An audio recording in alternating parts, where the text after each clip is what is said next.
La mañana con 39 minutos tengo en el teléfono y le agradezco mucho a la autora del libro Los Señores del Narco, Anabel Hernández. Le agradezco a Anabel que nos tome esta llamada. Anabel, ¿cómo está? Buenos días. ¿Qué tal, Carlos? Buenos días a ti, a tu auditorio. Gracias por tomar esta llamada. La nota es Genaro García Luna, Anabel, y a Genaro García Luna lo mismo lo vemos en la serie de Netflix, aparentemente interpretado por este personaje Conrado Sol en la serie del Chapo, como en la novela de Jorge Volpi, en la novela criminal en el caso de Florence Cancés y ahora en el juicio del Chapo Guzmán. ¿Qué tan cierto es todo lo que se dice de Genaro García Luna, Anabel? Yo no veo las series de narcos, no Sí. soy aficionada. Y sé que esta serie es nueva, eso es lo que sí sé. Sí. Lo de Jorge Volpi tampoco he leído su novela. Lo que te puedo decir es que yo desde el 2007 he documentado las corruptelas del señor Genaro García Luna, entonces secretario de Seguridad Pública del gobierno de Felipe Calderón, cuando era intocable, cuando nadie hablaba de él, cuando ni en las series de televisión, ni en los programas de televisión, ni en las novelas aparecían ni personajes alusivos a él, ni él, porque era un hombre intocable, todopoderoso, el hombre más importante del gobierno de Felipe Calderón, un hombre que tenía un largo historial desde antes de ingresar a la AFI de corruptelas, desde que estaba él en el CISEN, después cuando lo convierte Vicente Fox, titular de la Agencia Federal de Investigaciones, y después cuando pasa a ser secretario de Seguridad Pública Federal. Yo desde el 2008 en mi libro Los cómplices del presidente hablo, platico, narro todas sus corruptelas, sus nexos con crimen organizado, con casos de extorsiones, con casos de secuestros graves, por supuesto el caso de Florence Cancés, un montaje televisivo terrible para incriminarla de un crimen que no había cometido. Y después en mi libro de 2010, Los Señores del Narco, pude documentar recientemente que el señor García Luna recibía sobornos de crimen organizado y que estaba acumulando una fortuna, propiedades que no estaban declaradas en declaración patrimonial, porque era imposible justificar el origen de estas riquezas que provenían directamente del crimen organizado. Yo escuchaba historias de gente que había trabajado por García Luna, porque mis informantes son gente que había trabajado para García Luna y gente del crimen organizado, que hablaban como en la casa de García Luna, llamado Espinosa de Benito, con de Luis Cárdenas Palomino y de otros capos de la policía que comandaba Genaro García Luna, guardaban en cajas de cartón, cajas de huevo, de cartón, guardaban en sus casas, en compartimientos secretos, los millones de dólares que les entregaba el cártel de Sinaloa como sobornos. Hoy, gracias a los testimonios que ha dado el Rey Zambada, hoy se dan mayores detalles de esto que ya había estado denunciando en su momento, no ahora que es exsecretario de Seguridad Pública, sino cuando Genaro García Luna era secretario de Seguridad Pública. En su momento Felipe Calderón lo protegió, porque también el gobierno de Felipe Calderón, él principalmente, directamente apoyaba al cártel de Sinaloa, lo protegía. Sí, Anabel Hernández, también en este juicio han sido mencionados los expresidentes Felipe Calderón y el presidente Enrique Peña Nieto como quienes habrían recibido sobornos del narco. ¿También ellos han recibido sobornos del narco? La información que yo tuve en su momento es que directamente a través de Genaro García Luna Sí. y de Juan Camilo Muriño, cuando Calderón era presidente, él tenía contacto directo con estos narcotraficantes. Después, Edgar Valdés de Villarreal, alias La Barbie, en el 2012, días antes de que finalizara la administración de Felipe Calderón, hablaba de cómo el propio el presidente entonces todavía encabezaba las reuniones de los narcos para ponerse de acuerdo con ellos. La información que yo había obtenido es que sí, que también Calderón por estas actuaciones a favor de Cártel de Sinaloa recibía sobornos. Y respecto al señor Enrique Peña Nieto, lo que puedo afirmar, y está en mi libro México en Llamas, publicado en el 2012, es que él, cuando era gobernador del Estado de México, cuando la ahora gobernador del Estado de México, este hombre del Mazo, era alcalde de Huixquilucan, en estos gobiernos, los hermanos Beltrán Leiva, que entonces eran miembros, amigos, compadres del Chapo Guzmán, miembros de la Federación, miembros del Cártel de Sinaloa, recibían protección directamente del gobierno del Estado de México. Los expedientes que yo tengo en mi poder hablan de millones de sobornos a funcionarios públicos por protección a este cártel en el Estado de México, particularmente en Toluca, donde tenían empresas, y en Huixquilucan. hablan de directamente quien los protegía, directamente quienes se encargaba de protegerlos ahí en el Estado de México era la policía estatal. Sí, Anabel Hernández, también en este juicio en Nueva York ha salido a relucir el nombre de José Luis Santiago Vasconcelos, el ex titular de la CEIDO, que habría sido víctima, o más bien habría sido blanco del cártel de Sinaloa, que lo quería matar el Chapo Guzmán, según los testimonios que se han ventilado en este juicio, y que finalmente José Luis Santiago Vasconcelos murió en un accidente aéreo junto con Juan Camilo Mourinho. Esta situación abre nuevamente la duda de si realmente fue accidente el de Juan Camilo y el de José Luis Santiago Vasconcelos, o si fue ejecutado por el narco. Yo lo comenté en su momento. Sí.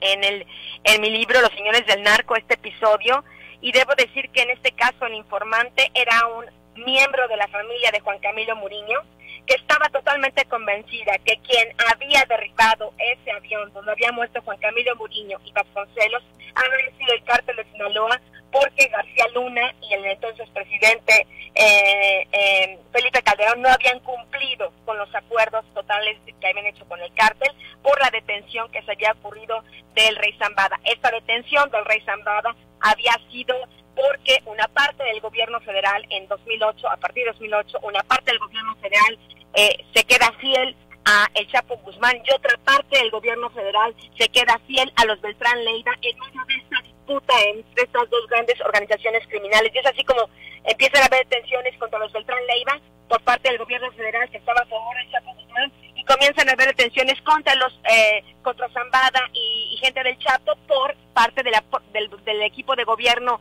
de federal que estaba a favor de Beltrán Leiva. Es así como se da esta detención del Rey Zambada, y días después ocurre este avionazo. De acuerdo a la información que yo tengo de los familiares de Juan Camilo Mourinho y de acuerdo a la información que tengo del cártel, se dio por represalias por no haber cumplido con los acuerdos y haber mantenido arrestado al Rey Zambada. Sí, en el contexto del juicio al Chapo Guzmán muere el H, Héctor Beltrán Leiva, que por cierto, Anabel, ayer fue velado aquí en Hermosillo, en una funeraria aquí en la ciudad de Hermosillo, porque su esposa vive aquí en la capital de Sonora. La muerte del H, ¿cómo le sonó a usted esa noticia, la muerte por un infarto del H?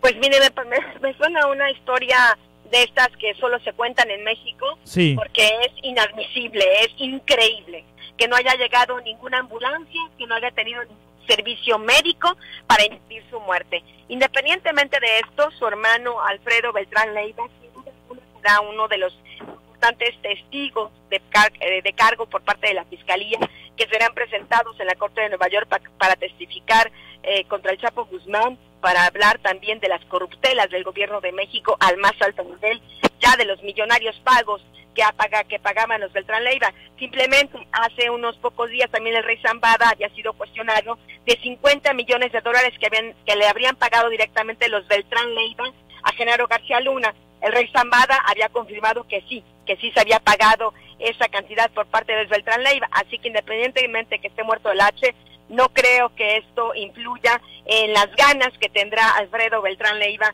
de hablar de estas corruptelas donde ellos quedaron atrapados. Por un lado pagaban a unos, mientras el Chapo pagaban a otros, y es así que se quedan todos atrapados en estas detenciones, no porque haya justicia, sino porque había vendetas dentro del propio gobierno federal, porque el gobierno federal estaba fracturado al servicio de dos carteles importantes. Anabel Hernández, ¿habrá consecuencias de todo esto que está pasando en el juicio en Nueva York? Es decir, ¿podrá ser llevado ante la justicia Genaro García Luna, por la justicia mexicana, por la justicia norteamericana?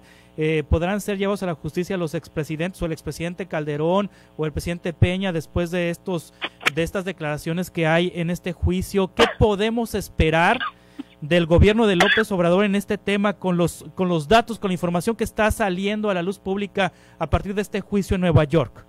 Bueno, no, la información, repito, ha salido a la luz pública desde el 2010. Desde hace tiempo, sí. En mi libro Los Señores del Narco. Sí. El problema es que hubo impunidad para este hombre, hubo impunidad durante el gobierno de Felipe Calderón, hubo impunidad durante el gobierno de Enrique Peña Nieto, porque, por ejemplo, hombres como Tomás Herón de Lucio, que fue un personaje nefasto en la agencia de investigaciones, responsable del caso de los estudiantes, responsable del despistaje para proteger a los militares, a los policías federales y acusar a personas inocentes, este hombre que es asesor principal del presidente Enrique Peña Nieto, que está ahí en Los Pinos, es un hombre de Genaro García Luna.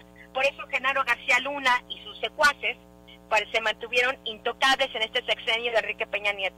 Veamos si finalmente ahora con el nuevo gobierno de Andrés Manuel López Obrador, toda esta camada de funcionarios públicos corruptos termina de salir del gobierno y finalmente llegan nuevos funcionarios públicos con ganas realmente de hacer justicia. Es increíble que después de tanto tiempo que se han ventilado estas cosas públicamente, que se han ventilado las propiedades que ilegalmente tiene el señor García Luna, y digo ilegalmente porque no tiene cómo justificar estos ingresos para justificar estos gastos. ¿Cómo es posible que no se haya investigado? Hoy veíamos en la mañana en un noticiario de Televisa al señor García Luna muy nervioso, hace bien en estar nervioso, porque yo te adelanto que esto que está saliendo en la Corte de Chicago no es la única cosa que el gobierno de Estados Unidos tiene sobre el señor García Luna, Sí. Hoy el señor estaba justificando que las declaraciones del rey Zambada eran equivocadas porque él no designaba a los jefes de la policía judicial, de la AFI, en diferentes puntos de México, porque él no designaba a los jefes de la policía federal en las diferentes plazas de México. Miente.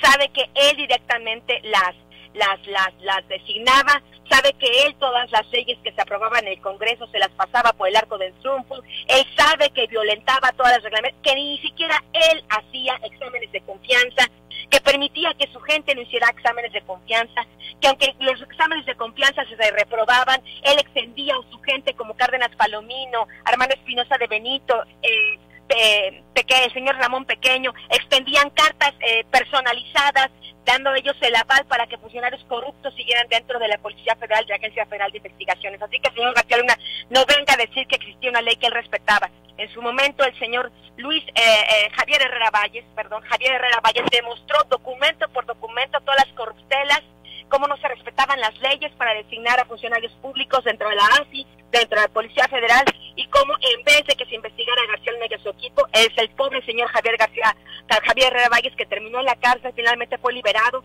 García Luna quería asesinarlo. Yo soy testigo directo de esto, testigo directo de un atentado que se iba a ejecutar en contra de Javier Herrera Valles y no se ejecutó porque había testigos, entre ellos yo. Estamos hablando de cosas muy serias que han ocurrido y esperemos que ahora finalmente en el gobierno de Andrés Manuel López Obrador pues no cumpla este anuncio que ha dado que habrá impunidad. Más bien le decimos al señor Andrés Manuel López Obrador que es justamente esto lo que ha destruido a México, esta impunidad. ¿Qué espera Anabel Hernández de Alfonso Durazo, el próximo secretario de Seguridad Pública? Pues me preocupa mucho, debo decir, porque me parece que es un hombre vinculado a aquel grupo corrupto de Vicente Fox y en su momento de Felipe Calderón. Es parte de esa camada de funcionarios corruptos. Por eso yo decía que ojalá que el próximo gobierno no quede contaminada con estas personas.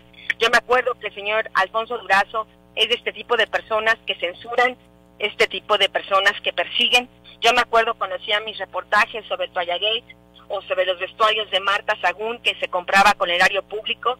Yo fui víctima directa del señor Durazo, quien por cubrir la corrupción de la primera dama llamaba a los medios de comunicación donde yo trabajaba, particularmente el periódico El Universal, para intentar censurar la información que yo publicaba. Ese es el señor Alfonso Durazo. Estamos hablando, si es capaz de cubrir las corruptelas, de cuánto se gasta la primera dama en su vestuario de recursos públicos, ¿de qué no será capaz? Anabel Hernández, le agradezco mucho que nos haya tomado esta llamada y que nos haya puesto en contexto de lo que está ocurriendo en Nueva York y lo que está ocurriendo con Genaro García Luna. Seguramente saldrán muchísimos más nombres en los futuros meses. Gracias, Anabel. Al contrario, gracias a ti, Victoria. Es la autora de Los Señores del Narco, Anabel Hernández, la periodista más informada sobre el narco en este país. 8:53, continuamos.